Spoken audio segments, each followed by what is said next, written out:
Welcome to the Real eCommerce podcast, your go-to for straight talk and smart tips from the world of online retail.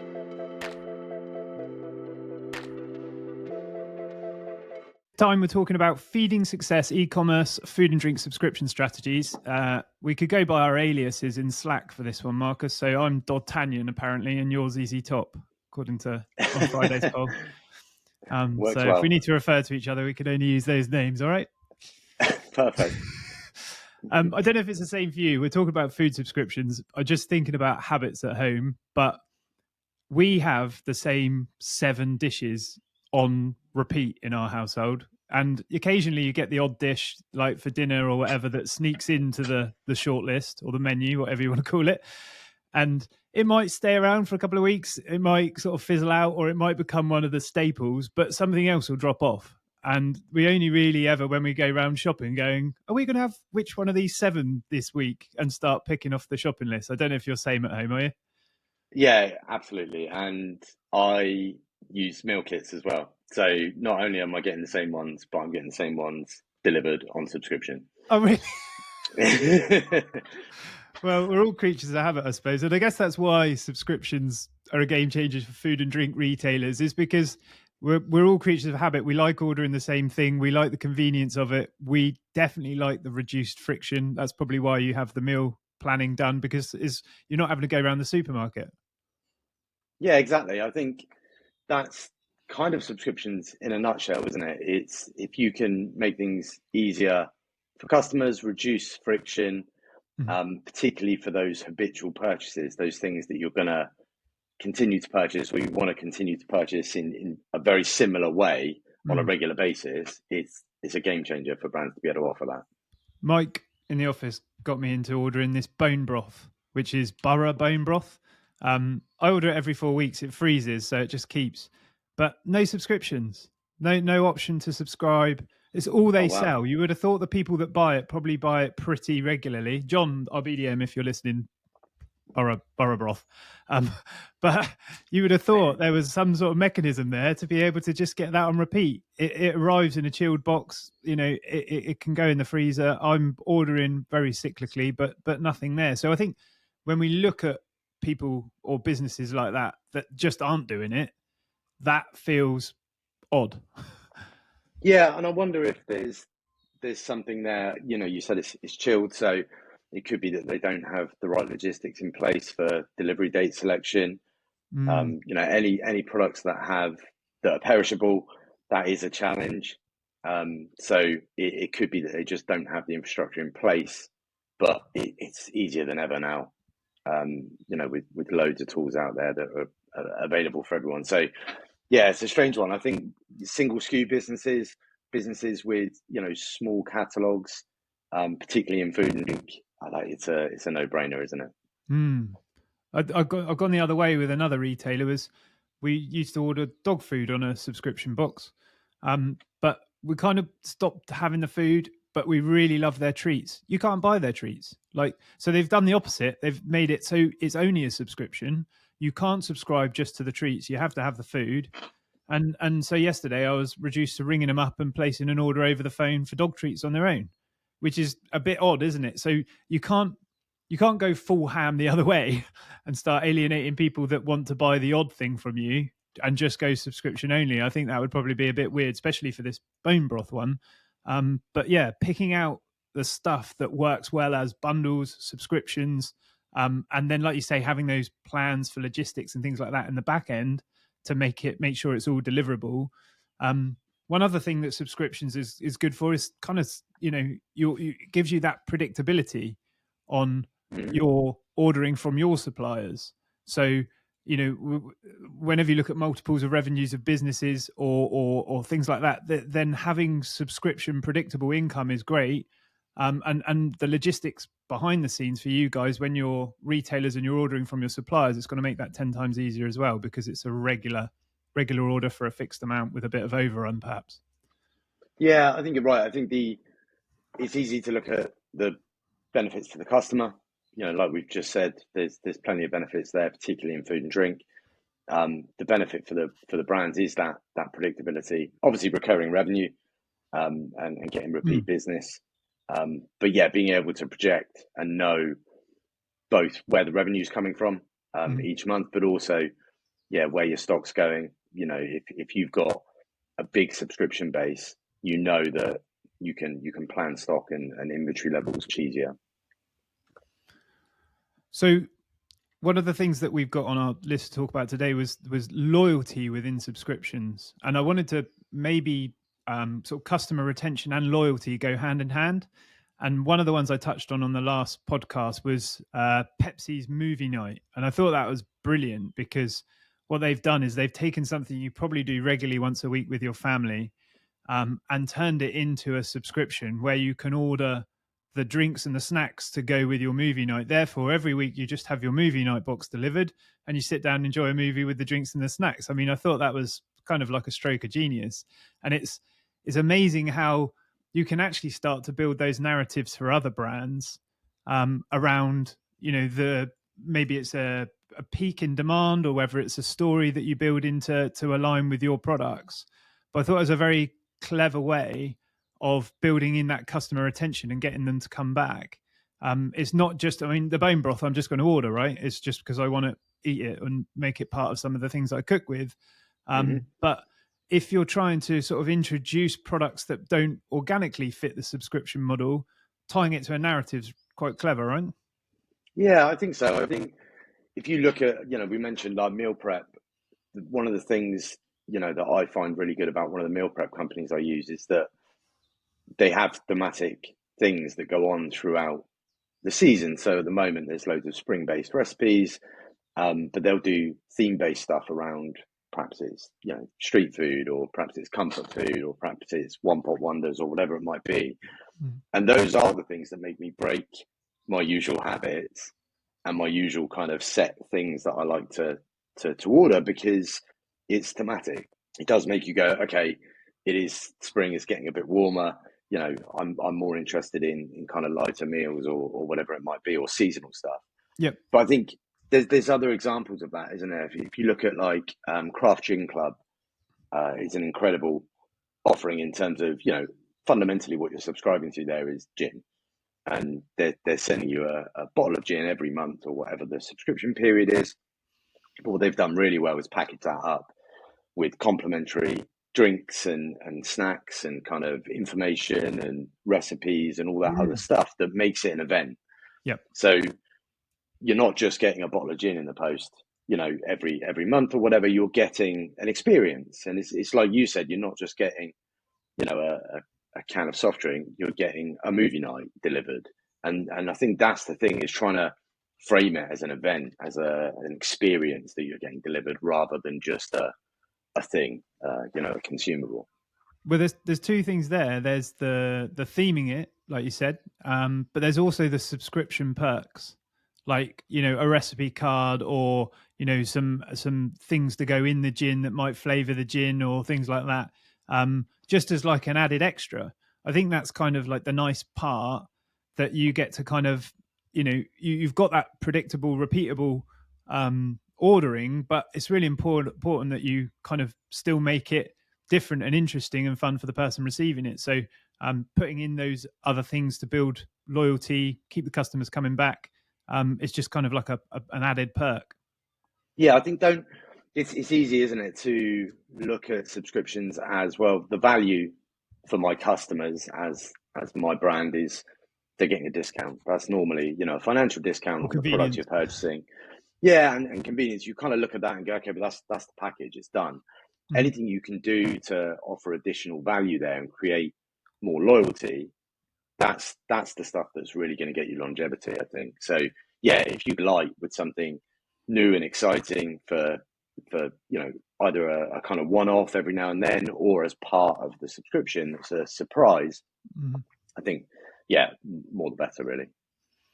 And the next point we've got is about kind of making that feel like it's more of a custom fit than just kind of like an off-the-shelf subscription. So Beth, who's worked with us for a long time, she's moving over client side and going to work with a retailer who does meal kits, meal boxes, like you've got. And this particular one, you can tailor it. It's not like the one size fits all. I mean, I know you can tailor them to taste and preference and things like that. But this particular one, you can do around diet, activity levels, kind of your habits, whether you want to put on muscle or lose weight and things like that. So where you can tailor the fit of the subscription to the user and make it feel more personal, it's going back to the previous point. It's going to help with retention. It's going to help with loyalty. And it also means people have kind of like, like a graphic equalizer they can tweak and play around with to change it over time. So it's not just that same subscription. Like, I guess with the Pepsi movie night, you might want butter popcorn one week, salt popcorn the next. You might want sweets one time. Do you know what I mean? You can throw in different things, so it's not just the same things arriving. And I guess that's probably one of the things with subscriptions. You always think, well, do I want it on subscription, or am I just going to end up with a cupboard full of these that I never actually end up using? So being able to vary things within the subscription, I think, is useful. Yeah, I think there's also something to be said for the emotional connection that a consumer makes with a subscription when it's personalized.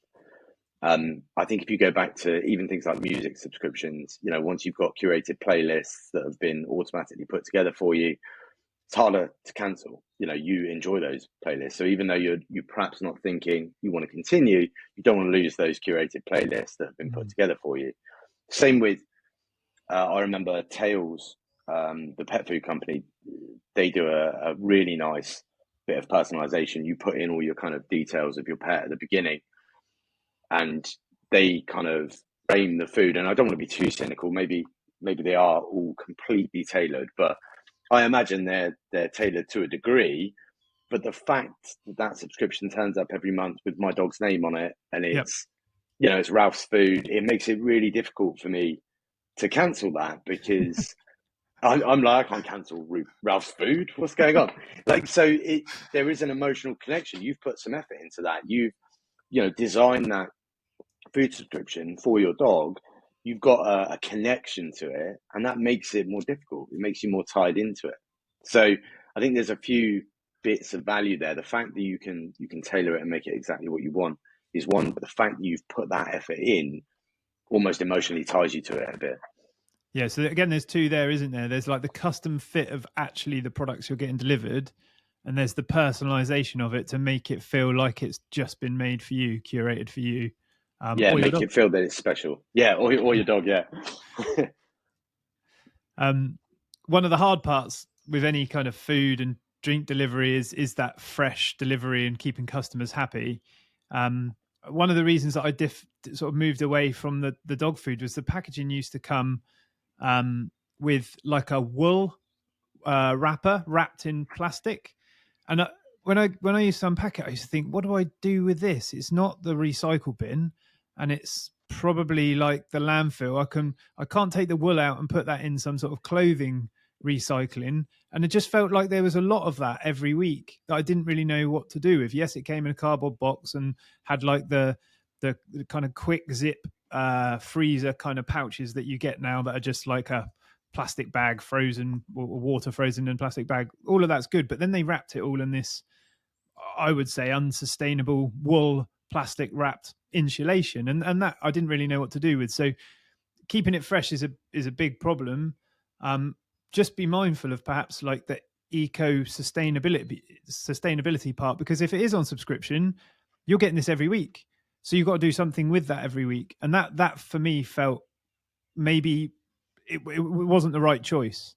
And it led to a couple of different things putting me off ordering from that for the long term.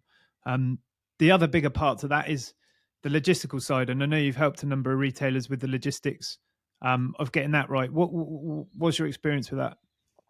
Yeah, I think you're right on the sustainability front. I think it's more of a consideration now for all of us when we're buying things, particularly when we're buying things regularly.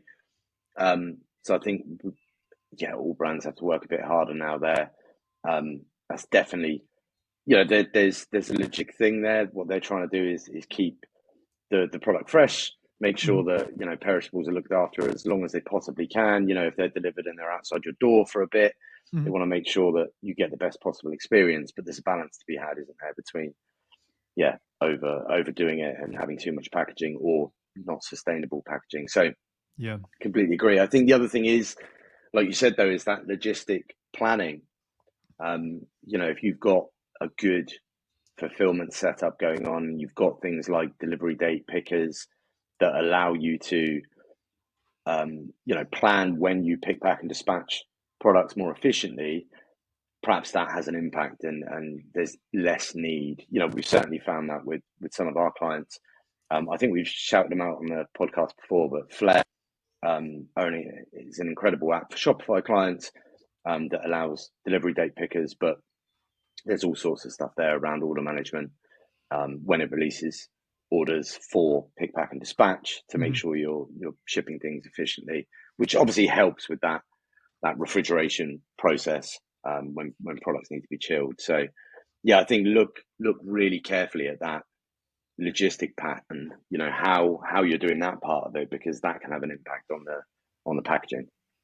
And before you even get to kind of dispatching, there's kind of curating different shipping rates. So I know we've worked with ShipperHQ for sort of 15 years or so.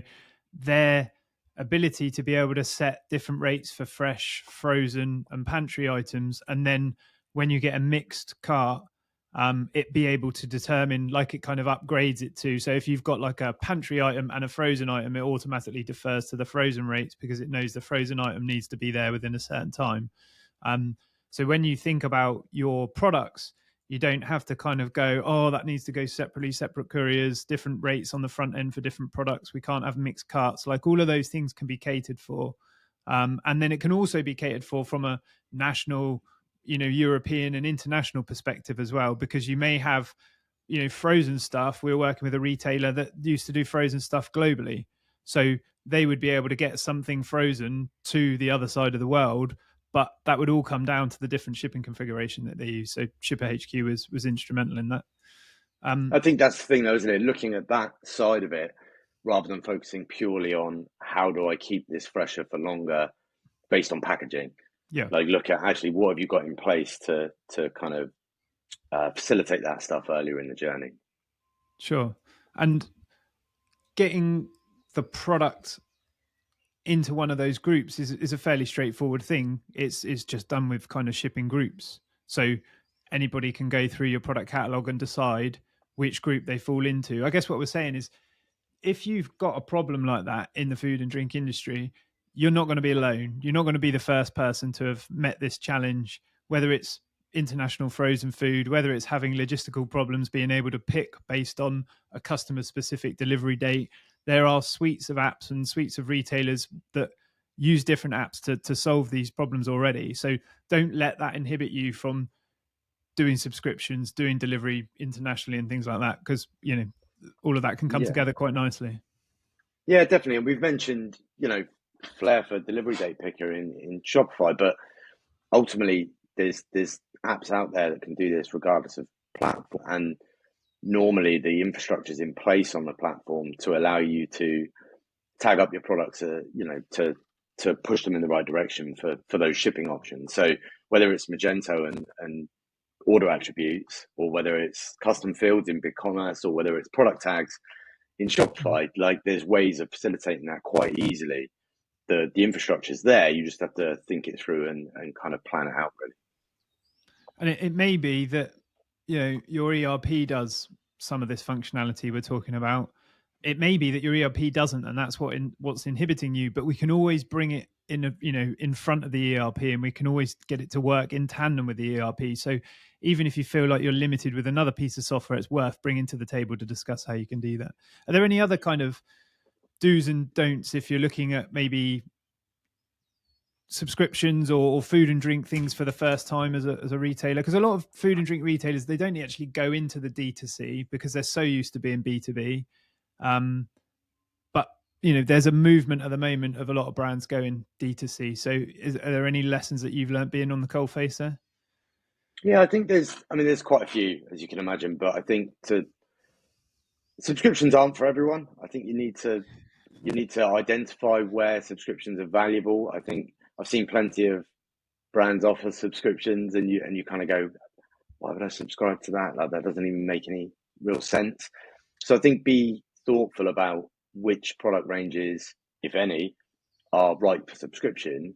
But when you have found that and you've got a sweet spot and that there's value to your customers in subscribing, double down on it. Like, go for it properly. I don't think making subscriptions available, just making subscriptions available, is enough.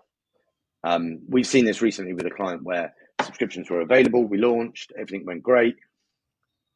That client, being as progressive and strategic as they are, we had a kind of phase 2.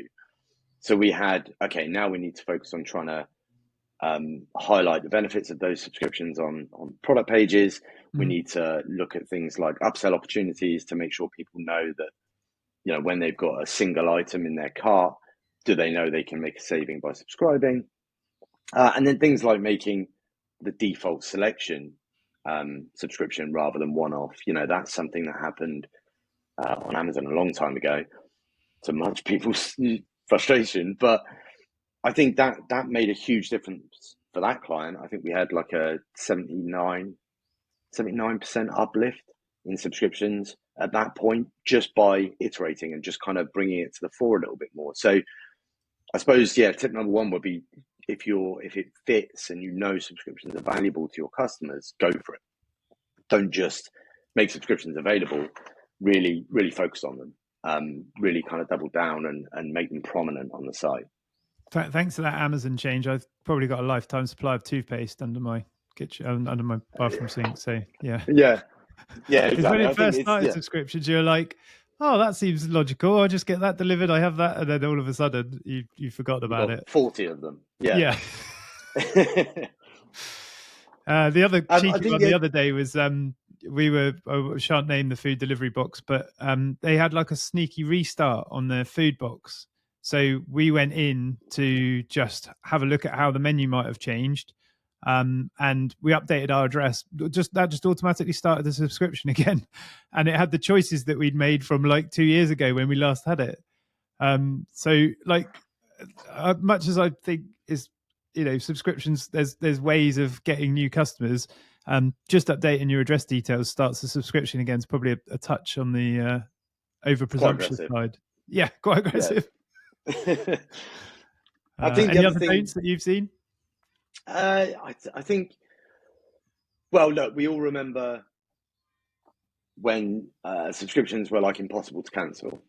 You know, that old kind of, you know, it's a one-click setup, and then when you need to cancel, you need to ring this phone number and go through 45 different options and do all of these different things.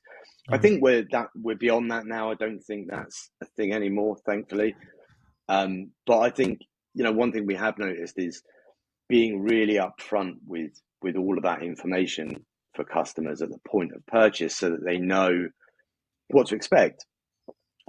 It's almost like a trust symbol. You know, you kind of need that sometimes when you're placing any sort of purchase. You need to know that if there's some sort of cooling off period or a money back guarantee, you want to know that stuff before you make the purchase. And we've seen this with clients, you know, adding things like subscription FAQs to the product page to kind of say, what happens if I want to pause my subscription? Can I do that? Can I change the products in there? Can I change the delivery date? Can I cancel? And making those things really prominent and obvious to put their mind at rest that actually, you know, you're not locked into this subscription. You've got to make a million phone calls to try and cancel if you want to change it, or pause it because you're going on holiday. So get that stuff in front of the customers, you know, reassure them that there's plenty of kind of flexibility and editability once they start the subscription. I think that's really important. Yeah, I'm talking to a guy. And communication more broadly, actually. Sorry. Another thing people, I think, can easily forget is once you've got them subscribed, perhaps you don't have the facility to, you know, add free things and delight and kind of tailor the subscription as it goes. But what you can do is communicate. Is you can send emails to remind them of the benefits they're getting from their subscription. You can remind them of perhaps new products, remind them that their payment date's coming up, remind them that delivery date's coming up, things like that, to reassure them that this is not a thing we've forgotten about that's just going to run forever.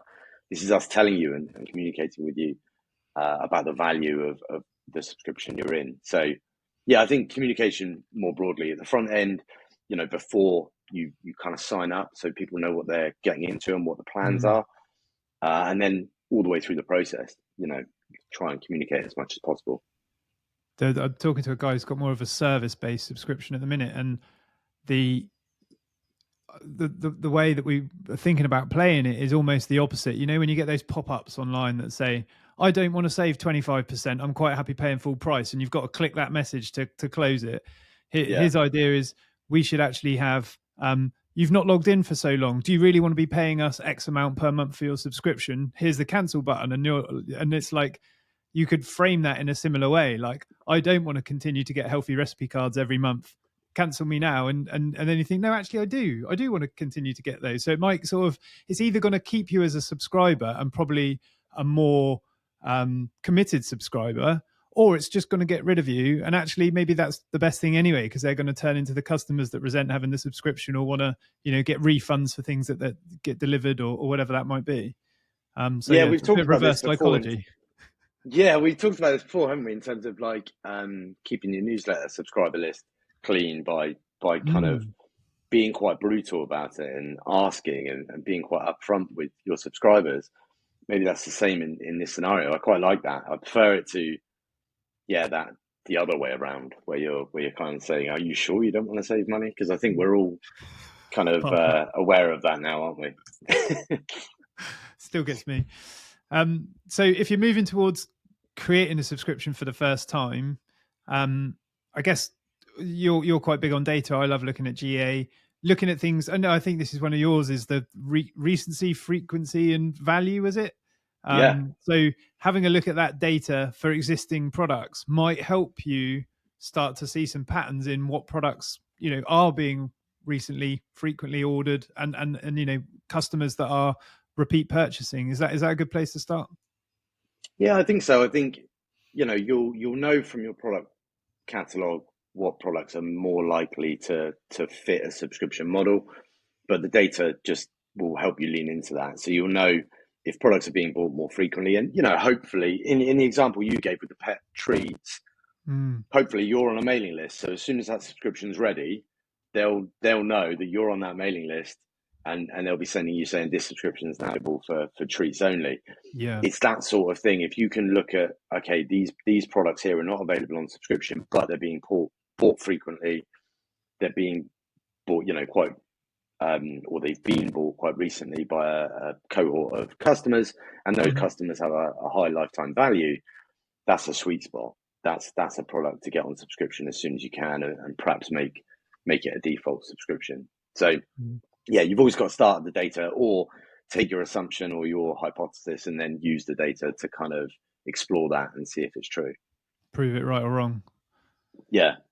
I've got a friend, Craig, he's got two young lads, and when you're looking for subscriptions, you want to look at products that probably naturally lend themselves to subscriptions. Like, you know, for example, a face cream, you probably know, you go through, you know, if you're saying it's, you know, 1 mil or whatever, and your thing is 30 mil, you know, every month you're going to go for a face cream. So that's the likely subscription window for Craig. He's got two young lads, and he was going to Tesco's and buying the 250 ml drinks bottles for them to take to the sporting things that they go to. Like, the one lad plays football 3 times a week, one lad plays tennis 3 times a week. So he's going through 6 of these a week, you know, just taking a drink to their sporting event. And he thought, well, I'll have a look online and see if I can get it cheaper as a subscription. And lo and behold, he has. So now he just orders once a month, enough for the whole month on a subscription. It comes every day, and it's cheaper than buying it at the local Tesco. So you wouldn't naturally think the face cream, you kind of go, okay, that makes sense. Order it every month because you use it every day and it runs out every month. But like a product like the drinks the kids take to school, or the snacks the kids take to school, it probably doesn't scream subscription, but actually it's something that you use super cyclical.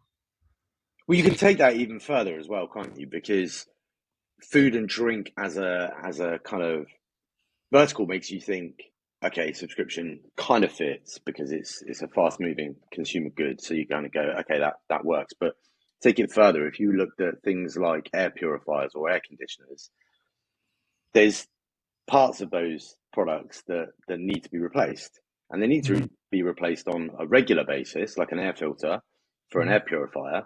But also it's quite easy to project when that will need to be replaced. So there's also, you know, with those kind of single purchases, like I buy the air purifier, there's also a chance there for, complementary or ancillary products that you can subscribe to make your life easier. It's not the sexy stuff as much as, buying kind of food and drink and event-based stuff.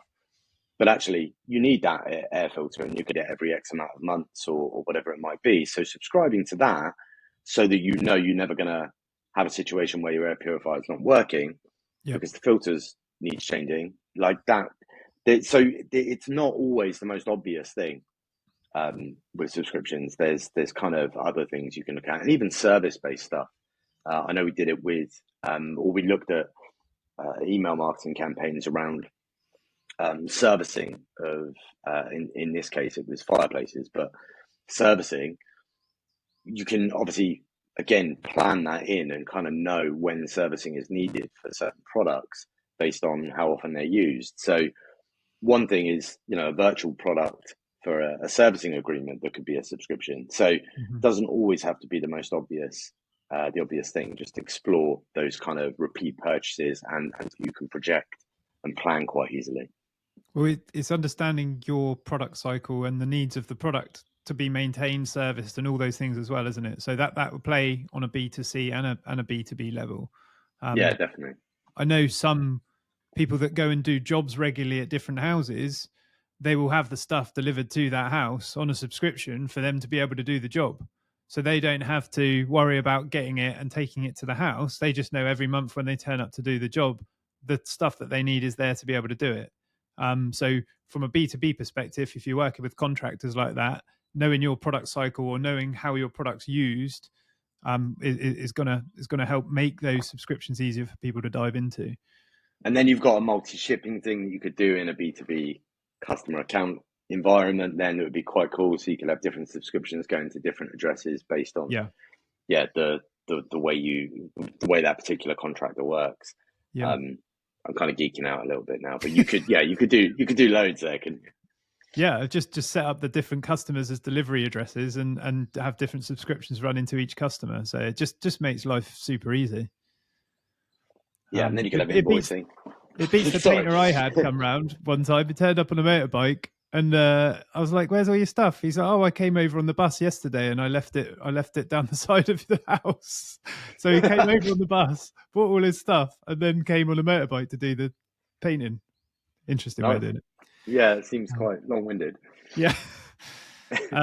So the other thing you can do is, obviously, like we've spoken about, is pair those products, or look at how you pair those products with events or themes. So if it is going to be a movie night, if it is going to be something that you can kind of coin as your event in the week, the month, with the family, with, the sport or whatever it might be, like the Coca-Cola or the drinks, you can have those delivered to suit the needs of the family and how they're going to use that product. So think about it in terms of events or themes that bring that all together. Have you seen any other kind of ways of putting events and themes together, of how because the big ones that we're working with is in a drink scenario, is there's kind of like a cleanse or a detox, and they obviously have peaks at different times of the year. So maybe getting ready for summer, and then certainly after the Christmas period. Are there any others that you've seen like that? No, I think those are really key ones, aren't they? There's key times in the year where people look at kind of resetting, look at their kind of health goals and fitness goals and things like that. But they are quite cyclical, though. It isn't just a January reset and a kind of springtime reset. I think you can do things around sporting events. Big sporting events tend to get people motivated to go out and do different things. So I think those can be, kind of framed as kind of thematic subscriptions. But yeah, ultimately it's based on that product portfolio and kind of who you're trying to reach. But thinking about themes and thinking about touch points through the year, I think is really important, rather than it back to my point a minute ago of just saying we now have subscriptions available on our website is not enough. It's got to be more thought out than that. But when you go down to like a granular level, I started playing paddle tennis, and the balls don't last particularly long. So, after maybe, 4 or 5 games, they start to become a little bit less bouncy. And so having that on a subscription would make complete sense, because if you're playing X number of times a week, the balls are only going to last so many weeks before they need replacing.